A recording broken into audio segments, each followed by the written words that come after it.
dương mà can mê riêng bật to vì JavaScript ở dưới màនៅក្នុងមេរៀន JavaScript នេះនៅក្នុងពេលនេះគឺយើងនឹងលើកយក semicolon មកសិក្សា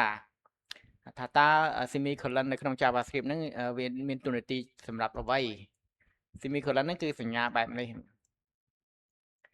សញ្ញាក្បៀសបែបនេះហើយថាតើមុខងាររបស់វាហ្នឹង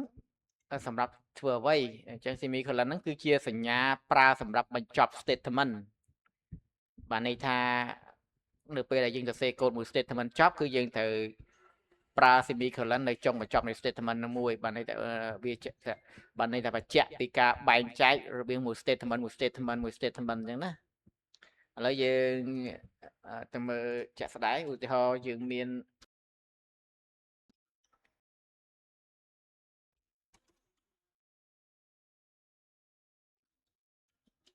ចឹងចុះហើយនេះបាទនេះគឺយើងបានបញ្ចប់ statement បន្ទាប់មកយើងត្រូវប្រើ semicolon នឹងឯងបន្ទាប់មកទៀតយើងមានមួយ statement ទៀត assign age ចឹងយើងបានបញ្ចប់មួយ statement ទៀតគឺយើងត្រូវប្រើ semicolon នៅបញ្ចុងបញ្ចប់ហើយយើងក៏មានមួយ statement ទៀតដែលជា output របស់យើង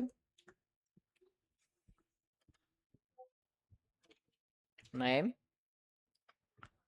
អូខេអញ្ចឹងមួយ statement ចប់គឺយើងប្រើ semicolon មកចុងមកទៀតមកហើយក៏យើងមាន output មួយទៀតគឺ age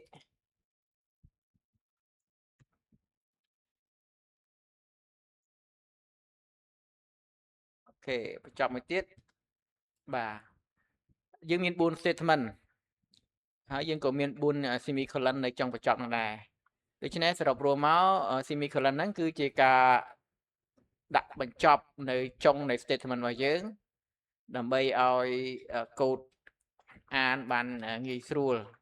បែងចែកបានងាយស្រួលឲ្យកូដដឹងថាយើងបានបញ្ចប់មួយ statement ហើយវានឹងទៅស្វែងរកមួយ statement ទៀតអញ្ចឹងណាបាទនេះគឺជាចំណុច statement ដំណើរការបើសិនបើយើងត្រឡប់មកវិញការសួរថាតើយើងត្រូវការចាំបាច់ដាក់វាជានិច្ចកាលរហូតមែនទេដូច្នេះនៅក្នុង JavaScript គឺយើងមិនចាំបាច់ដាក់វាជានិច្ចក៏បានដែរព្រោះ JavaScript វាមានមុខងារមួយឈ្មោះថា automatic semicolon insertion ដែលអក្សរកាត់គឺ ASI ដែលអាចបន្ថែម semicolon ហ្នឹងដោយស្វ័យប្រវត្តិនៅកន្លែងខ្លះឥឡូវយើងមកទៅមើល outlook របស់យើងមួយនេះសិន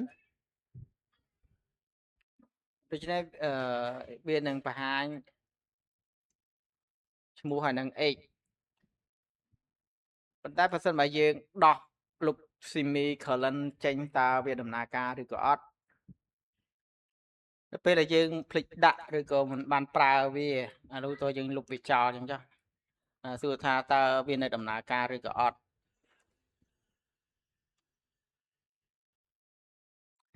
គឺនៅក្នុង JavaScript គឺវានៅដំណើរការជាធម្មតាទេបាទដល់ទោះជាយើងដាក់ឬក៏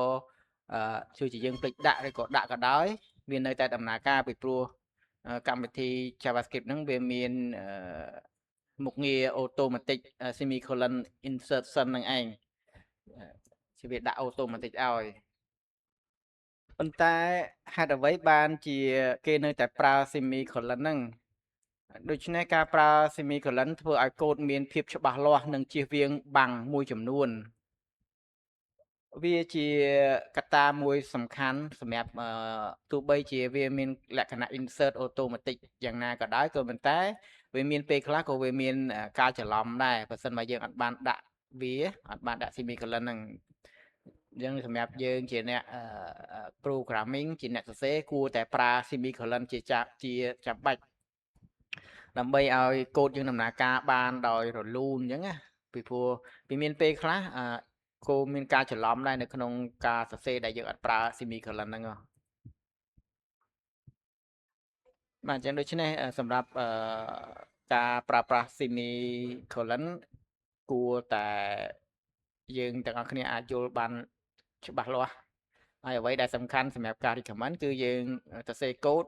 គួរតែប្រើវាទៅបាទទោះបីជាម៉ាស៊ីនវាអូតូម៉ាទិកឲ្យយ៉ាងណាក៏ដោយប៉ុន្តែការប្រើ semicolon សម្រាប់បញ្ចប់ statement មួយគឺជាបាទន័យថាជាអ្នកដែលគ គួរប្រើដើម្បីឲ្យកូដរបស់យើងដំណើរការដោយសុវត្ថិភាពសម្រាប់វីដេអូមួយនេះយើងបញ្ចប់ប៉ុណ្្នឹងហើយចាំតាមដានមេរៀនបន្តទៀតនៅវីដេអូក្រោយអរគុណច្រើនជម្រាបលា